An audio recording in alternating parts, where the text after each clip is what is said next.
एक लकड़हारा नदी के किनारे लकड़ी काट रहा था। गलती से उसकी कुल्हाड़ी नदी में गिर गई और तेज धारा में बह गई। वह नदी किनारे बैठकर जोर जोर से रोने लगा। यह देखकर देवता हर्मीस को उस पर दया आ गई। उन्होंने आकर रोने का कारण पूछा और फिर नदी में उतरकर एक सोने की कुल्हाड़ी निकालकर लकड़हारे से पूछा, क्या यह तुम्हारी कुल्हाड़ी है? लकड़हारे ने ईमानदारी से जवाब दिया, नहीं, यह मेरी नहीं है। फिर हर्मीस ने नदी में जाकर एक चांदी की कुल्हाड़ी निकाली और वही सवाल दोहराया। लकड़हारे ने फिर से मना कर दिया। आखिरकार हर्मीस ने उसकी असली लोहे की कुल्हाड़ी निकाली और पूछा, क्या यह तुम्हारी कुल्हाड़ी है?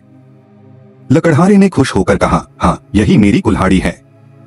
लकड़हारे की ईमानदारी से प्रभावित होकर हर्मीस ने उसे इनाम के रूप में सोने और चांदी की कुल्हाड़ी भी दे दी। लकड़हारा तीनों कुल्हाड़ियां लेकर घर लौटा और अपने दोस्तों को पूरी घटना बताई। यह सुनकर उसका एक दोस्त बहुत लालची हो गया और उसने भी वही तरीका अपनाने की सोची।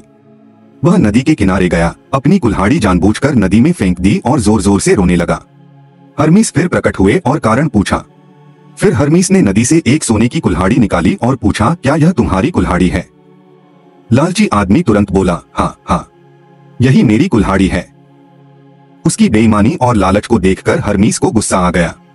उन्होंने न केवल उसे सोने की कुल्हाड़ी देने से इनकार कर दिया, बल्कि उसकी अपनी कुल्हाड़ी भी वापस नहीं की। इस तरह उस लालची व्यक्ति को अपनी बेईमानी की सजा मिली।